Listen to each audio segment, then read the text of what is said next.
Pandian store upcoming எபிசோட்ல என்ன நடக்க போகுது அப்படின்னா, இங்க பழனி ஒரு பக்கம் ரொம்பவே வெக்ஸ் ஆகி உட்காந்துருக்காரு. நாம இங்க இருக்கிறதுல அர்த்தமே இல்லை. மச்சான் ஒன்றும் நம்மள வீட்டு விட்டு அனுப்பல. ஆத்தாவுடைய பேச்சு கேட்டுதான் மச்சான் நம்மள வீட்டு விட்டு அனுப்பியிருக்காரு. மற்றபடி மச்சானுக்கு நம்ம மேல எந்த ஒரு கோபமும் இல்லை. நாம ஏன் இங்க இருக்கணும்? நம்ம திரும்பவும் நம்ம அக்கா வீட்டுக்கு போயிடலாம். இவங்க பொண்ணுலாம் நமக்கு பார்க்க மாட்டானுங்க. அப்படியே பார்த்தாலும் அது கண்டிப்பா நமக்கு ஏத்த பொண்ணா இருக்காது. இவனுங்க பணம் வேணும், சொத்து வேணும்னு சொல்லி சும்மா கண்ட ஒரு பொண்ணை பார்த்து நம்மளை ஏமாத்த ட்ரை பண்ணுவானுங்க. நாம இங்க இருக்க வேணாம் அப்படின்னு இங்க பழனி முடிவு பண்றாரு. அதனால பழனி கிளம்பலான்னு பாக்குறாரு. இந்த பக்கம் பார்த்தா அப்பன்னு நம்ம கதிருக்கு ஒரு லெட்டர் வருது. அதுல நம்ம போலீஸ் ஸ்டேஷனுக்கு இப்போ ஆள் எடுக்க போறதா ஒரு முக்கியமான தகவல் கிடைக்குது. அதை பார்த்தோன்னே கதிர் இங்க ராஜு அழைச்சிட்டு போய் அவங்களுக்கு பிடிச்ச ஷூ எல்லாம் வாங்கி கொடுத்து கிரவுண்டுக்கு அழைச்சிட்டு போறாரு. இங்கப்ப ராஜு, நீ ஆசைப்பட்ட மாதிரி போலீஸ் ட்ரைனிங்ல கலந்துக்கிட்டு நீ ஒரு போலீஸரா ஆகணும் அப்படின்னு சொல்றாங்க. ஆனா ராஜு, ஐயோ அதெல்லாம் வேணாங்க.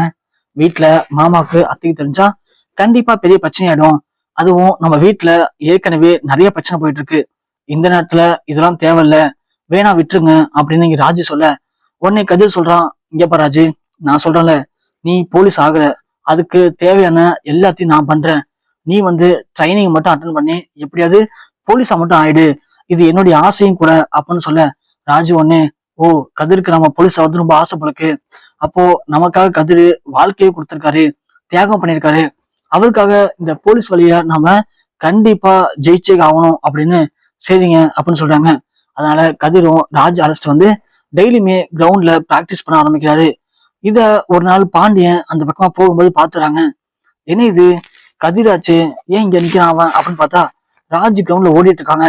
அதை பார்த்ததும் பாண்டியனுக்கு இங்க செம்ம கடுப்பாகுது. என்ன இது என்ன புது பழக்கம், இது எப்படி பண்றாங்க இவங்க, நமக்கே தெரியாம போச்சு. இந்த கதிர் ராஜேஷ் நம்ம நல்லாவே ஏமாத்திட்டாங்களே அப்படின்னு பாண்டியன் கொந்தளிச்சு போய் நிக்க, அந்த பக்கமா பாண்டியன் தெரிஞ்சவங்க வராங்க. வந்ததும், ஐயா பாண்டியா, என்னப்பா இங்க நின்று இருக்க, என்னாச்சு அப்படின்னு கேட்க, ஒண்ணுதானே சும்மாதான் இங்க வந்தேன் அப்படின்னு சொல்றாங்க.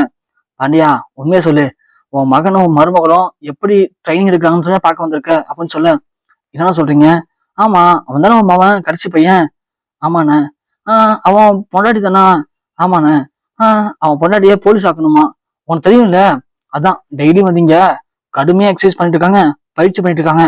உன் மருமக ஓடுற ஸ்பீடா பார்த்தாலும் உன் மருமக பண்ற பயிற்சி எல்லாம் பார்த்தா கண்டிப்பா உன் மருமக போலீஸ் ஆயிடுவா பாண்டியா. இனிமே உனக்கு கவலையே இல்லை அப்படின்னு சொல்லிட்டு போக, பாண்டியனுக்கு இங்க செம்ம ஆத்திரம் வருது. நேரா கடைக்கு போறாரு. கடையில போய் ரொம்ப கடுப்பா உட்காந்துருக்காரு. அப்போ பாண்டியன் சித்தப்பா கேட்கறாங்க, என்னாச்சு பாண்டியா, என்ன கடுப்பு? பழனி நினைச்சியா? வருத்தப்படாதப்பா, கண்டிப்பா பழனிக்கு அவங்க அண்ணனுங்க நல்ல வரன் பார்ப்பானுங்க. ஏற்கனவே தலகட்டெல்லாம் சொல்லி பழனிக்கு வரன் பார்க்க ஆரம்பிச்சிட்டாங்க. எனக்கு என்னமோ போற பக்கம் பார்த்தா இன்னும் 1 மாசத்துல 2 மாசத்துலயோ கண்டிப்பா பழனி கல்யாணம் பண்ணிடுவான்ப்பா அப்படின்னு சொல்ல, நல்லதான் சித்தப்பா, அவனுக்கு கல்யாணம் ஆகணும், அதுக்காக தான் அவனை வீட்டை விட்டு அமிச்சோம்.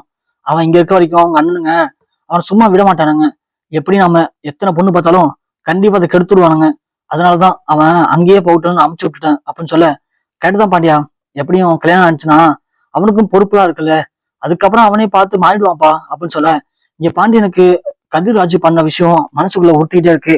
சேர்ந்து கிளம்பி வீட்டுக்கு போறாரு. வீட்டுக்கு போனதும் இங்க பாண்டியன் கதிரை கூப்பிட்டு பயங்கரமா திட்டி விடுறாரு. இந்த மாதிரி எனக்கு தெரியாம கிரவுண்ட்ல நீங்க போலீஸ் ட்ரெயின் இருக்கிறீங்களா? இங்க பாரு, நான் திரும்ப சொல்றேன், இந்த வீட்டுல இருக்க யாரும் போலீஸா போதான் எனக்கு பிடிக்காது. அதனால ராஜு, இனிமேலும் நான் கிரவுண்ட்ல பார்த்தோன்னா அவ்வளவுதான் சொல்லிட்டேன் அப்படின்னு மிரட்டி விடுறாரு பாண்டியன். ஆனா கதிரி டக்குன்னு பாண்டிய மாட்டியே, எதுக்காக ராஜை திட்டுறீங்க? ராஜி போலீஸ் ஆவா, அது அவளுடைய ஆசை, அதை யாரும் தடுக்க முடியாது, அவ போலீஸ் ஆய தீர்வா அப்படின்னு இங்க கதிர் கத்துறான். உடனே பாண்டியன் டக்குன்னு அப்படியே உறைஞ்சு போயிறாரு. இப்படி வீட்டுல என்ன யாருமே எதிர்த்து பேச மாட்டாங்க, ஆனா அந்த கதிர் என்னையே போய் எதிர்த்து பேசுறானே அப்படிங்கிற மாதிரி பாண்டியன் அமைதியா உட்கார, உடனே கதிர் வாரஜி உள்ள போலாம் அப்படின்னு ரூம்குள்ள வந்துடுறாங்க. கோமதி எதுக்காக கதிர் இப்ப கோவப்படுற? உங்க அப்பாவுக்கு தான் போலீஸ்னா பிடிக்காதுல்ல, அவர் தான் சொல்றாருல, இப்ப ஏன் போலீஸ் வேலை தவிர வேற வேலையே இல்லையா? நீ வேறதான் வேலைக்கு ட்ரை பண்றாச்சு அப்படின்னு சொல்ல, கதிர் உடனே கொந்தளிச்சு, என்னமா நினைச்சிட்டு இருக்க, என்ன நினைச்சிட்டு இருக்க? அன்னைக்கு வழுக்க டைமா இப்படிதான் என்ன ராஜ கல்யாணம் பண்ணிக்கன்னு சொல்லி கெஞ்சினேன், நானும் பண்ணிக்கிட்டேன். இன்னைக்கு ராஜுக்கு ஒரு ஆசை இருக்கு, கனவு இருக்குன்னு சொல்லும் போது அதை பண்ணலான்னு சொன்னா எப்படி அது நியாயமாகும்? அதெல்லாம் முடியாதுமா, ராஜி போலீஸ் ஆகி தீர்வா, நான் அவ கூட இருப்பேன் அப்படின்னு சொல்லிட்டு சொல்லவும், கோமதிக்கு என்ன பேசுன்னு தெரியாம அமைதியா வெளியே போயிடுறாங்க. இப்படி பாண்டி வீட்டுக்குள்ள ஏதோ சத்தம் கேக்குது அப்படின்னு சத்தியவேலு என்ன இருக்கும் அப்படின்னு யோசிச்சுட்டு இருக்காரு. அவர் பழனி பொறுமையா எட்டி பாக்குறாரு. பார்த்தா இந்த சண்டையை பார்த்துட்டு போயிட்டு அப்பத்தாட சொல்றாரு, அத்தா நீ பாத்தியா, நம்ம ராஜி போலீஸ் எக்ஸாமுக்கு ட்ரை பண்றாலாம், அது மச்சான் வேணும்னு சொல்லி தடுத்துட்டு இருக்காரு. ஆனா கதிரு என் பொண்டாட்டி நான் போலீஸ் ஆக்கி தீர்வுன்னு சொல்லி ஒரே முடிவோட இருக்கான். எனக்கு என்னமோ நம்ம அண்ணனுங்க ஆடுற பித்தாட்டத்துக்கும் ஃப்ராடு தனத்துக்கும் ராஜி போலீஸ் ஆகி அவ வந்து கண்டிச்சாதான் உண்டு போலாத்தா அப்படின்னு இங்க பழனியும் ஆத்தவும் பேசிட்டு சத்துரு காலம் வாங்கிறான். ஓ, இந்த ராஜி போலீஸ் எக்ஸாம் ட்ரை பண்றாளா? விடக்கூடாது. இந்த பாட்டியை சொல்லி அந்த கதிரு கண்டிப்பா அவளை போலீஸ் ஆக்குன்னு சொல்லி முடிவு பண்ணிட்டானா? அப்போ நாம ஏதாவது ஒண்ணு பண்ணி அதை கெடுத்து விடணும் அப்படின்னு இங்க சத்தியல் முடிவு பண்றான். அடுத்த நாள் காலைல பார்த்தா சீக்கிரமே எழுந்துச்சு ராஜும் கதிரும் கிரவுண்டுக்கு பயிற்சிக்கு போறாங்க. அதை பார்த்தோம் சத்தியவேலு அப்பதான் முடிவு பண்றான். ஓகே, இந்த கிரவுண்டுக்கு போற ராஜா ஏதாவது ஒண்ணு பண்ணாதான் முதல்ல அடங்குவாங்க. முதல்ல போலீஸ் வேலைக்கு போக விடாம பண்ணா என்ன பண்ணணும்? எனக்கு தெரிஞ்ச வரைக்கும் போலீஸ் வேலைக்கு போக விடாம பண்ணோம்னா ராஜு மேல ஏதாவது ஒரு பொய் கேச போட்டோம்னா கண்டிப்பா அவரால் போலீஸே ஆக முடியாது. அப்ப நமக்கு எந்த பிரச்சனையும் இருக்காது அப்படின்னு இங்க சத்தியவேல் முடிவு பண்றாரு. சரின்னு சொல்லிட்டு இங்க குமாரை கூப்பிட்டு, குமாரு உன்னுடைய பசங்க 2 பேர் வர சொல்றா அப்படின்னு சொல்றாங்க. ஏப்பா என்னாச்சு? இல்ல குமாரு, இந்த ராஜு இருக்கால அவ போலீஸ் வேலைக்கு ட்ரை பண்றாளாம். அதுக்காக இந்த கதிர் பையன் டெய்லியும் அவளை காலில் அழைச்சிட்டு போயிட்டு கிரவுண்ட்ல வச்சு பயங்கரமா பிராக்டிஸ் எல்லாம் கொடுத்துட்டு இருக்கானா. போற பக்கம் பார்த்தா ராஜு போலீஸ் ஆயிடுவாப்படா. ராஜு மட்டும் போலீஸ் ஆயிட்டா அப்புறம் அவனுடைய ஆட்டத்தை அடக்க முடியாது. ஏற்கனவே இப்ப நம்ம அவளை எய்த்து பேசிட்டு இருக்கா.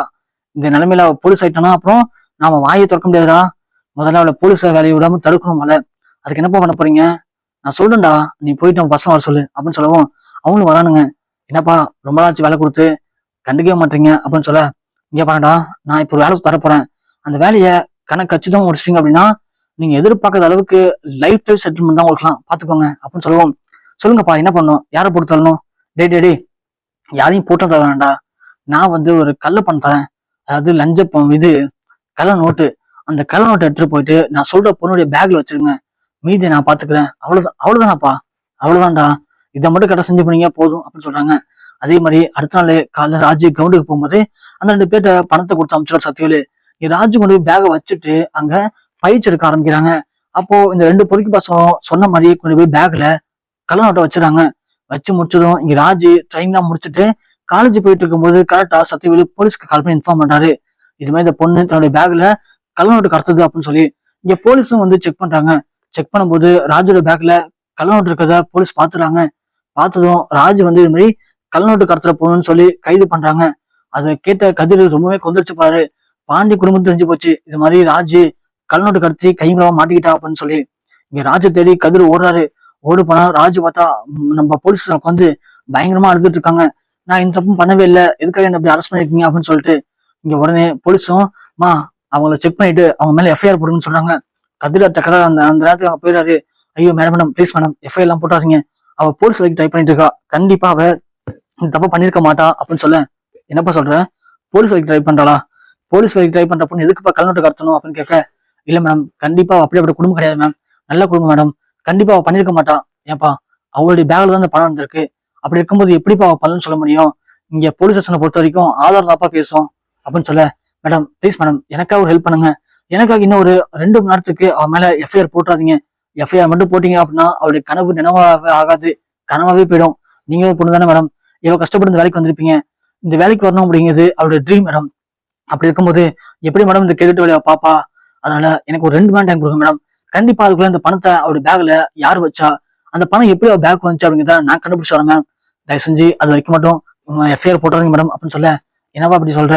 இன்ஸ்பெக்டர் தெரிஞ்சா கண்டிப்பா என் வேலையை போயிடுப்பா அப்படின்னு அந்த ஏட்டு சொல்ல, இல்ல மேடம் எனக்காக மேடம் 2 மணி மட்டும் பொறுத்துங்க மேடம், கண்டிப்பா நான் உண்மையா குற்றவாளி யாருன்னு கண்டுபிடிக்கிறேன் மேடம் அப்படின்னு சொல்லிட்டு இங்க ராஜுட்ட போய் கதிர் பேசாரு. ராஜு நீ ஒன்னும் பயப்படாத, நீ ஒன்னும் அழுவாத, கண்டிப்பா நான் 2 மணி நேரத்துக்குள்ள யார் குற்றவாளி அப்படின்றத கண்டுபிடிச்சு உன் மேல எந்த தப்பும் இல்ல, நீ ஒரு நிரபராதி அப்படிங்கிறத கண்டிப்பா நிரூபிப்பேன். கண்டிப்பா வேணும்னு யாரோதான் நீ போலீஸ் ஆகக்கூடாது அப்படின்னு பண்ணிருக்காங்க. எனக்கு தெரிஞ்ச வரைக்கும் நீ போலீஸ் ஆகுறது பிடிக்காத ஒரு ஆள் அப்படின்னா அது உன் சித்தப்பாவும் அப்பாவும் தான் இருக்கும். கண்டிப்பா அவங்க தான் வேலையை பார்த்திருப்பாங்க.